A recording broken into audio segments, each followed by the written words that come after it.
My Master's Sandals, Chapter 25. One afternoon, I was preparing to have a new session with Heidi. Each session resulted in a more profound and incredibly exciting detail. We sat in her room, a very cozy indeed, and half the light with the curtain closed. It was the month of November, and you could feel the cold that forced you to run in on the heating, which caused an intimate noise in her apartment. Then the space became cozy, providing the necessary tranquility for a hypnotic session. She leaned back in her chair, and I sat down in a chair a meter away.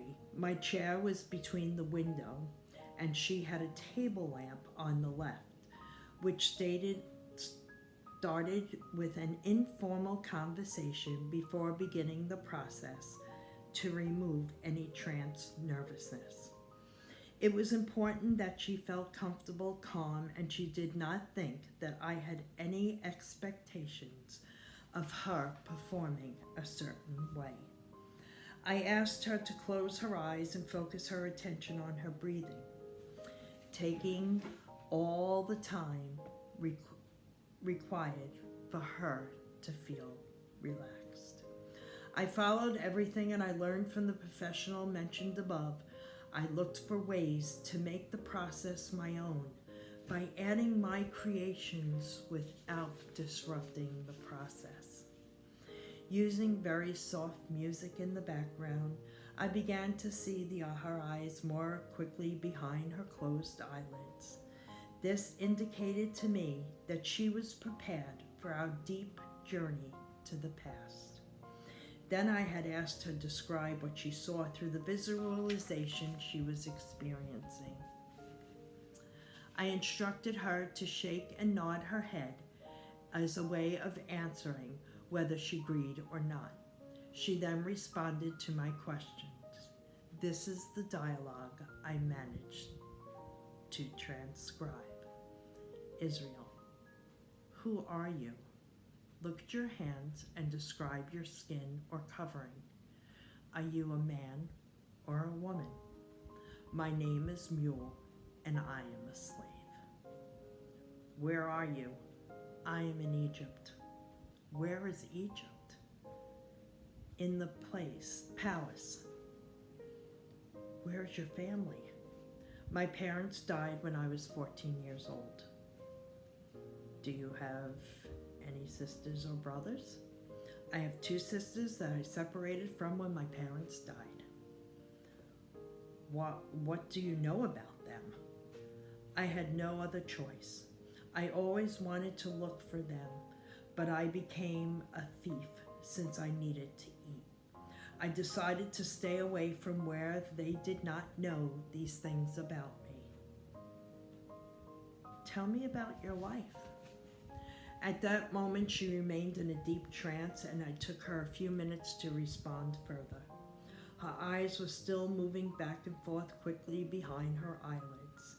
Heidi, life in Egypt is very hard for us slaves, and it's about surviving. Israel, survive? Can you explain that to me better? Heidi, after being on the street for a while, I was the lucky one day when my uncle, my mother's brother, saw me on the street. I had been trying to steal some milk. He took me to his house where he gave me a new galibaya, a long shirt.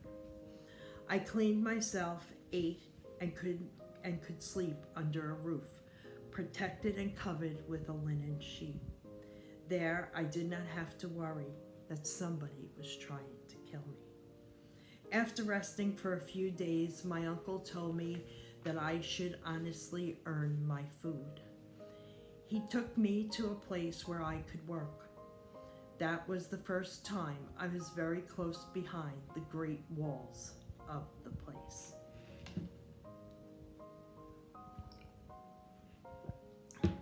Israel, breathe deeply and immerse yourself in the scenes that now you see.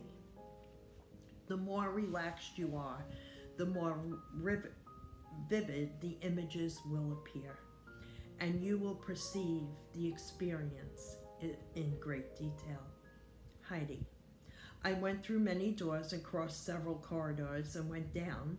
We went up and we continued from left to right. I was confused because it seemed like a maze.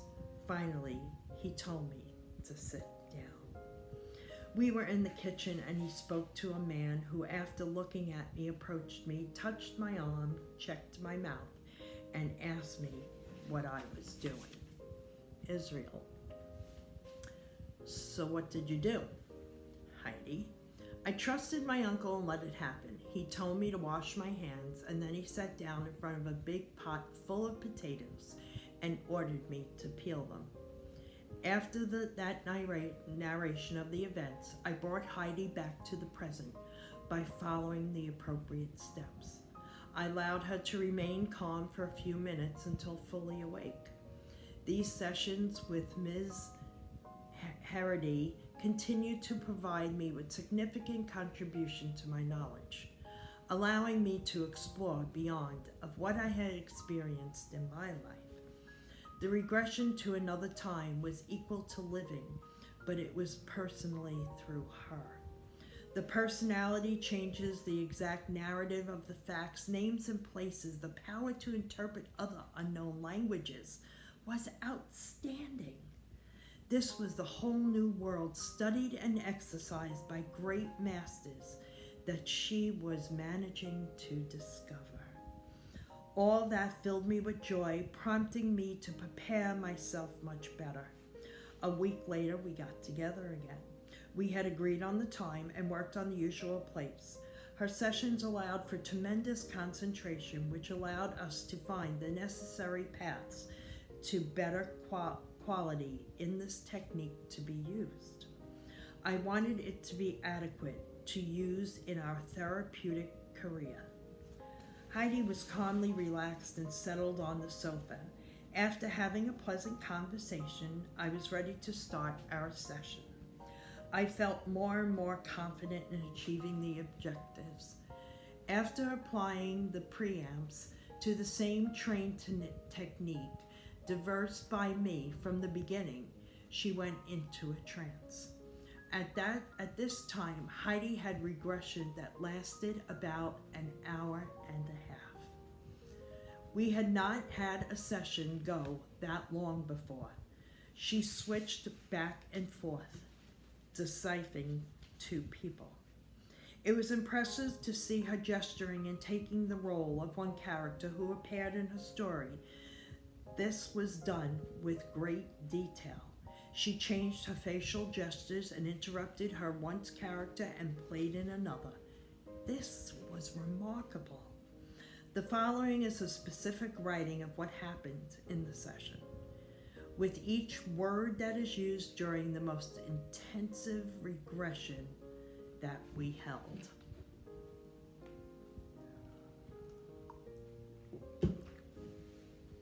Heidi. I was born in 1448. It was a glorious time of the Renaissance in Europe. This took place in Italy and many other sites where the essential people of history would become famous. It was like a cradle of a new era, a modern civilization. On April 9th, Camille Battista Verano, honored in the Roman Catholic Church Franciscan order, was created in 1843 by Pope Gregory IX and canonized on October 17, 2010 in the Vatican by Pope Benedict. This was the first time for changes in Europe. In many cases, I was alone. He was the only son of a man who knew very little about everything. He was surnamed Tucci. Most of the things around us were beyond our interest and even knowledge, since we belonged to a lower middle-class family. My name is Luca, a young Italian. My father remarried, and the family grew. I became the only man in the family of 5 children. It was me and 4 sisters, Claudia, Susanna, Paula, and later my little sister Pife. were born. My stepmother, Francisca, was kind to me. My father used to travel a lot, but he managed to keep the family together. I was not the eldest of my siblings, since Claudia was 2 years older. We had some animals, including dogs, and we lived in a small town outside what is called a big city back then. The school was limited to men only because reading was part of preparing for the future. Each of us in the small village dreamed of the possibilities of becoming a writer or poet, as well as serving the crown or perhaps joining the Franciscan order. The dreams of becoming a doctor were out of the question, as we knew that our finances did not allow us. Our daily routine was very exciting, since there was not much to do about it. In the time of the Italian Renaissance, the year when the King of Aragon and Naples, Alphonse VI, had just died, investments and growth stagnated for a time. Years later, things started to change, but not for us, since we didn't have much more than the family house that my father repaired before we moved. We had some horses and cows next to the chickens, which we were more domestic, used for profit. There was a lake not far from the house. People used to do laundry, and my father used to get clean water. He had a canal that goes through the backyard, but it was very dirty when neighboring pigs and other animals came to drink and dive in the water, but never stopped flowing for years. The channel was very narrow and not deep. My sister and I liked to fish, even knowing that there was no fish in the canal. I taught my sisters how to ride a horse, just as they learned from my stepmother how to do housework. We were a happy group, although my sisters had different personalities. We went along well, laughed and cried together, even when mother was sometimes strict and tough with the girls, since she wanted to make them good women. The house was relatively large while we were small. Of course, it became smaller as we got older. Since it was the only man next to my father, I had a room. It was on the ground next to the stairs. It's the only one with the back door that opens directly to the backyard. It had no furniture next to my bed, where I used to rest my candles at night. I had a wooden trunk for my clothes that Mom made me religiously organize every week. We went to bed early every day to save the candles. There wasn't much to do at night anyway. Yes, lots of mosquitoes. Sometimes we burned the wood, but before going to sleep, just kept them away from the house. We pray every night before going to sleep. The farm animals, especially the roosters, woke up with their crowing every early in the morning. In the mornings, everyone had a duty, and we were allowed to play until task assigned to us was completed. In my case, I needed to collect firewood, milk the cows, and let the horses out of the ranch to go eat the grass. The girls were assigned to different things. They were always doing something before they could get called in for breakfast. We sat together on the kitchen table as we usually do, ate eggs, milk, and homemade bread, as well as the fruit packed by the eldest of the girls. Claudia was allowed to go to bed after we were all sleeping. The chores around the house were different from the rest of us. She helped my stepmother with the kitchen and the bread. The others treated her with respect, like an older sister. At that time, there were only 4 of us until my little sister was born. We were very happy. She was a beautiful girl. I was 12 years old. The house was far from the city, but it was growing there. Everyone knew who we were. I felt like an old woman spoke in secret, but I never knew if she was talking about me or if it was just my imagination. The ladies next door used to come to the house early when we moved in, but for some reason they stopped. I didn't pay much attention to their change, but I was also curious to know what made them walk away from us. Our house was a small farm with some animals where we all had. My father worked very hard and very close, as we used to make long trips to sell merchandise he bought in the local markets and traveled to many places to resell the products. My grandfather was a shoemaker. My father learned his useful jobs from him and later made the name for him.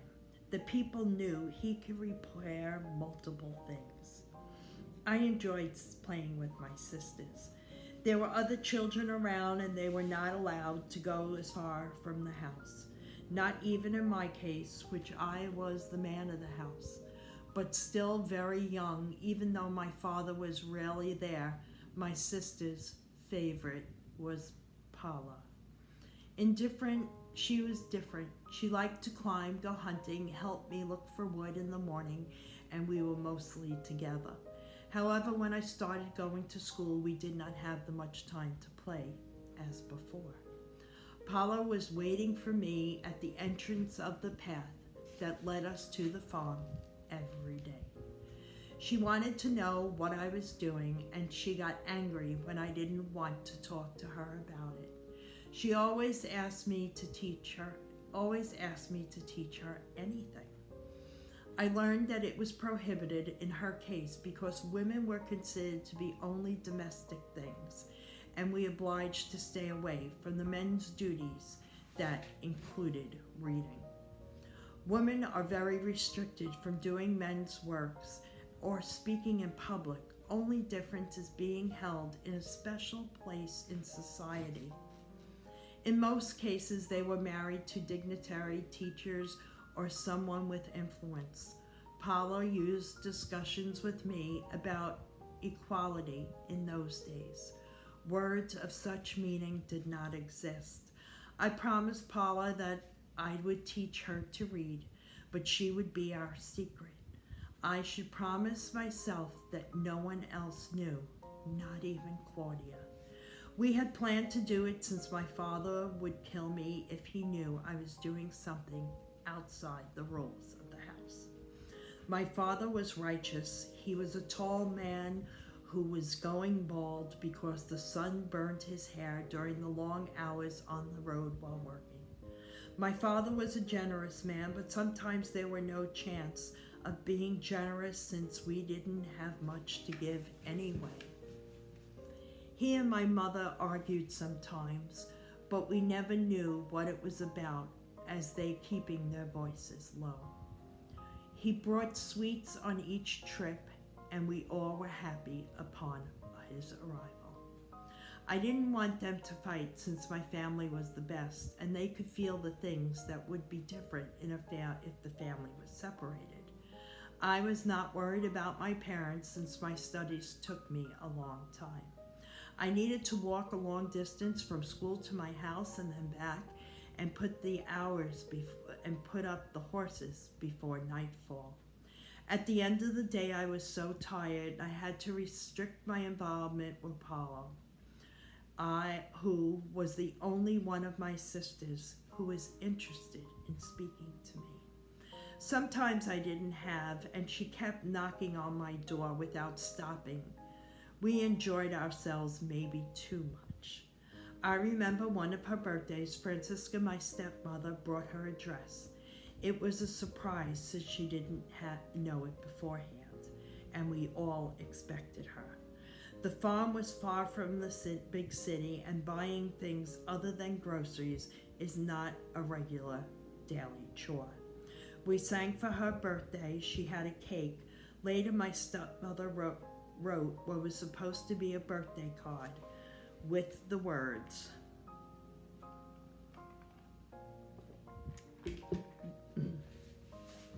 "We wish with great happiness to celebrate the birthday of my doll, Paula. We wish you love, health, and all good things. From your mother, Francisca." Seeing her ability to write was a great event. She never did it again, but didn't want her daughters to follow in her footsteps. while going against her father by learning to read or write, which learned from her uncle. For Paula, that was the most precious gift that someone gave her. She was happy that we all looked at the newspaper and read aloud, again boasting about my reading skills. It was a sunny day, and everyone, as we liked to celebrate any Christmas, New Year's, birthdays, or even when the cows had their babies. Things started to change when Mama Francisca, that's what I called my stepmother, didn't want so much to pass, especially with Paula. Later I understood why, but before that I was too busy to meet those new trends, and I felt so empty without her smile. My parents even sent me for a time with an excuse that I was closer to the school when I stayed at my grandmother's house, La Mia Nonna. It was so sweet. The many children loved her, and they missed her 5 years later when she died. She baked for me and told me the most beautiful stories of kings and castles far away.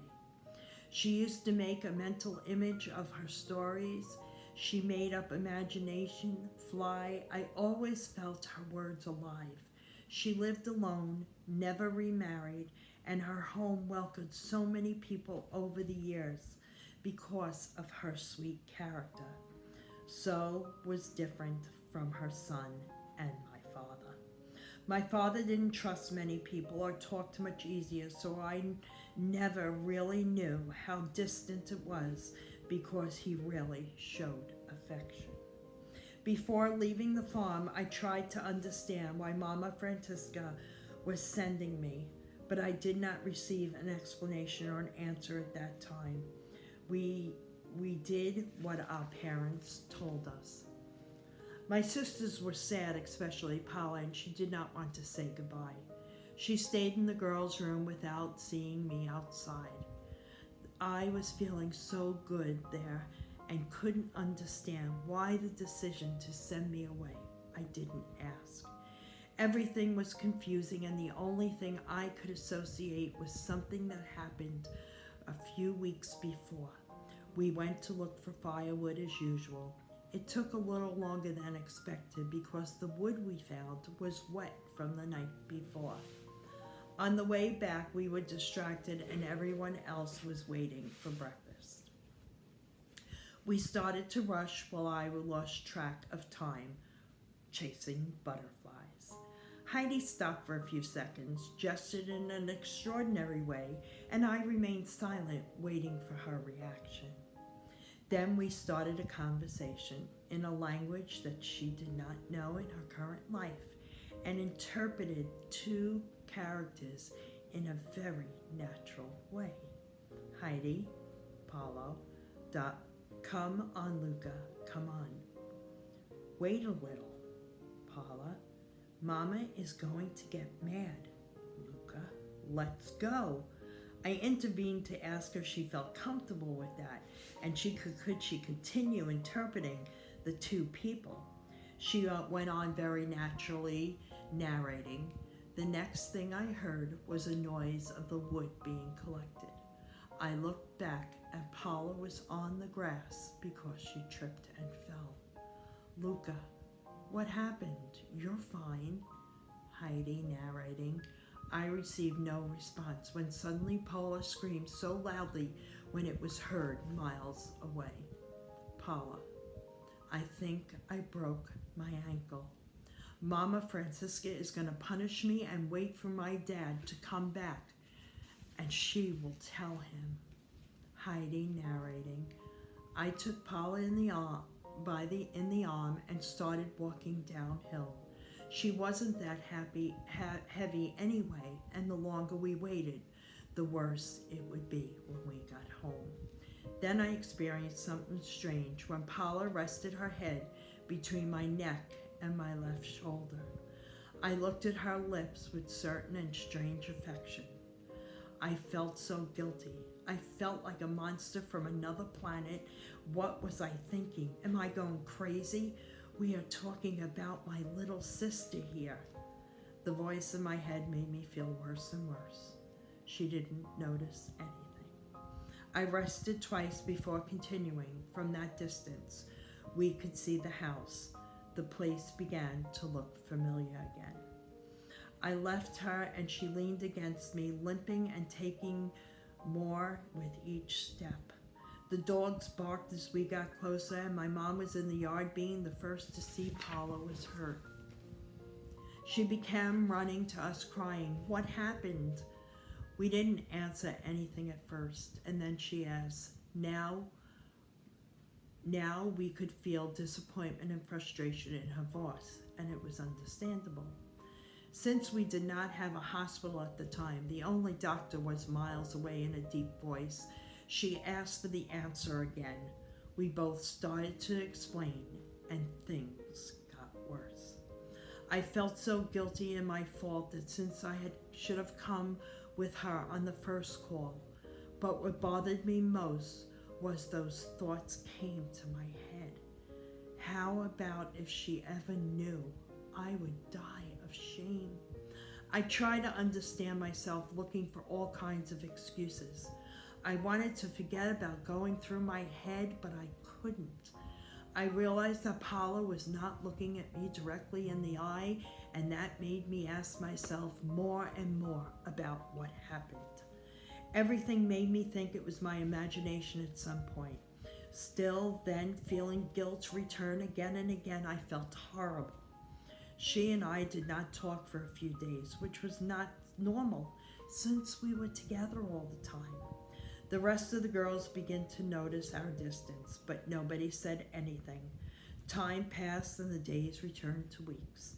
We avoided the presence of each other as much as we could, reaching the point that was very remarkable and uncomfortable.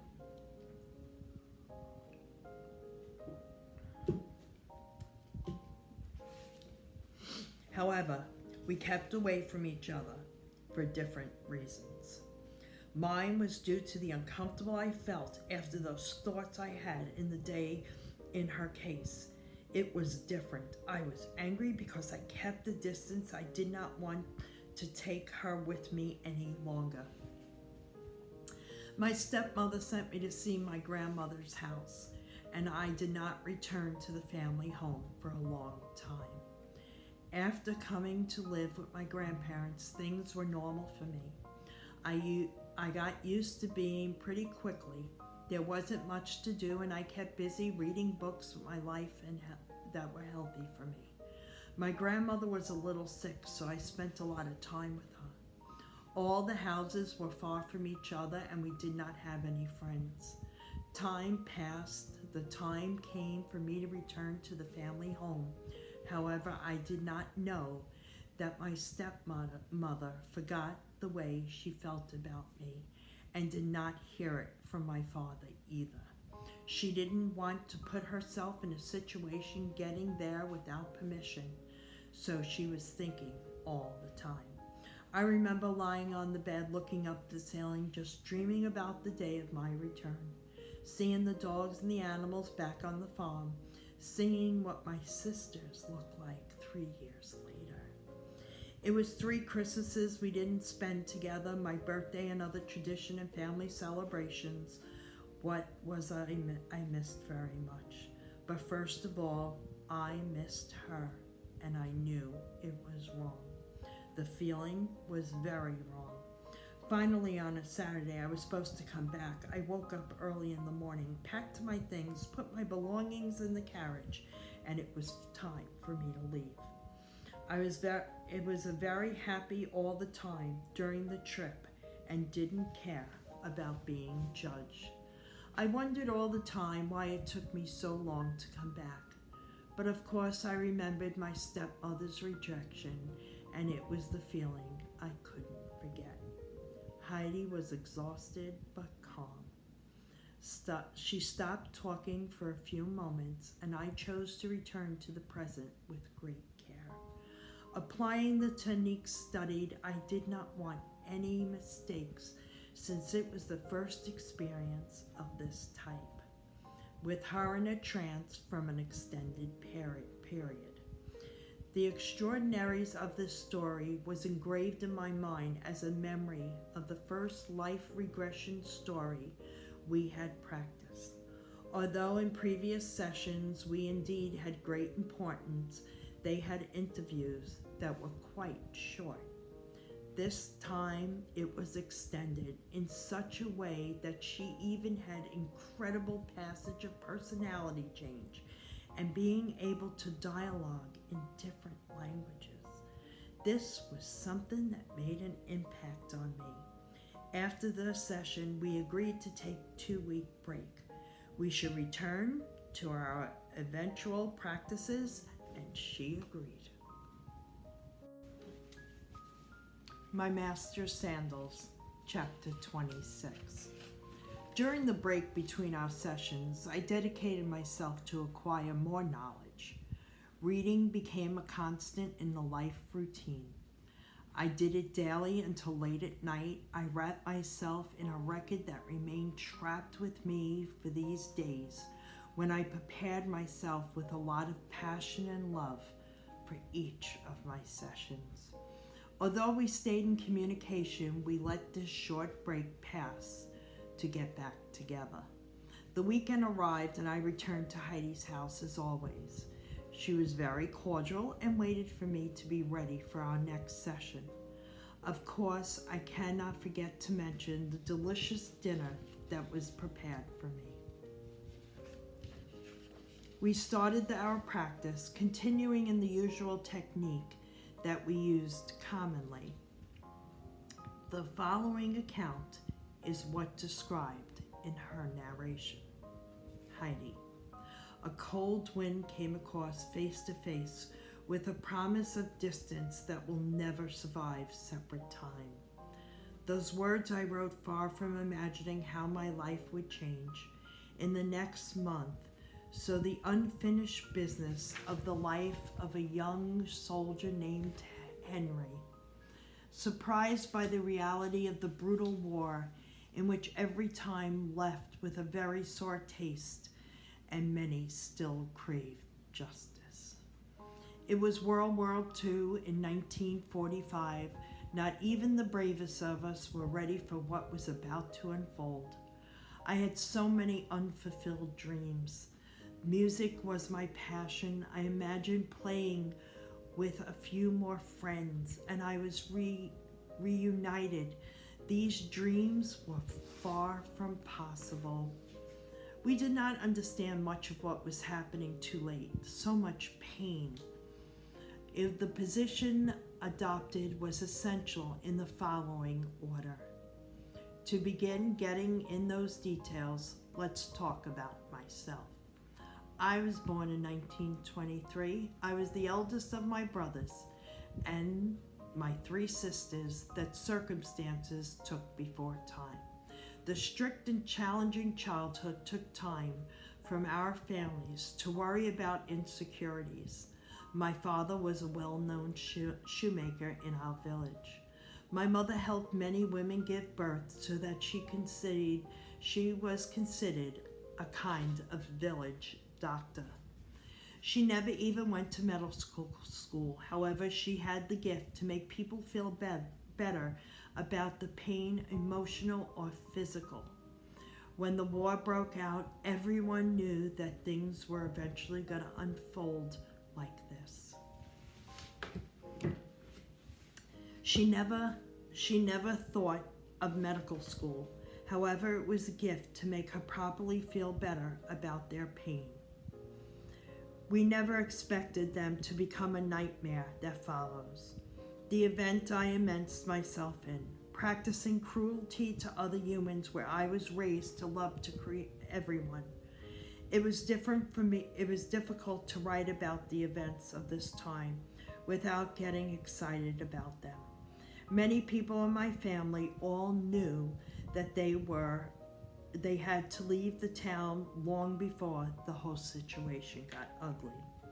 At first, we never understood why they left everything behind, even the most precious and worked property.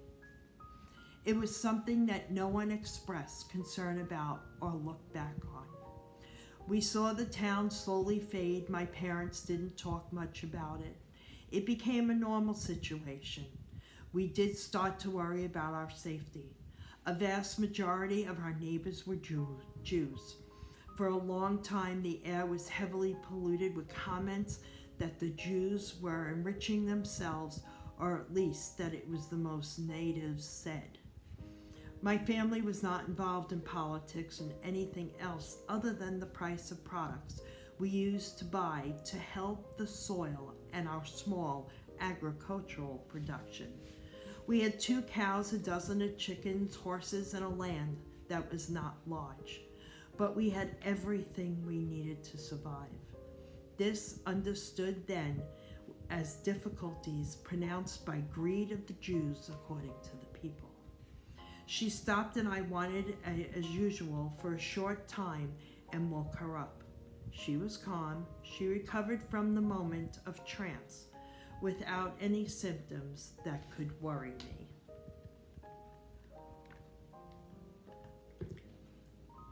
I was comfortable with Heidi. The sessions became regular and we had never had any problems. However, one day we finished in the regression and bringing her back, Heidi remained with her eyes closed.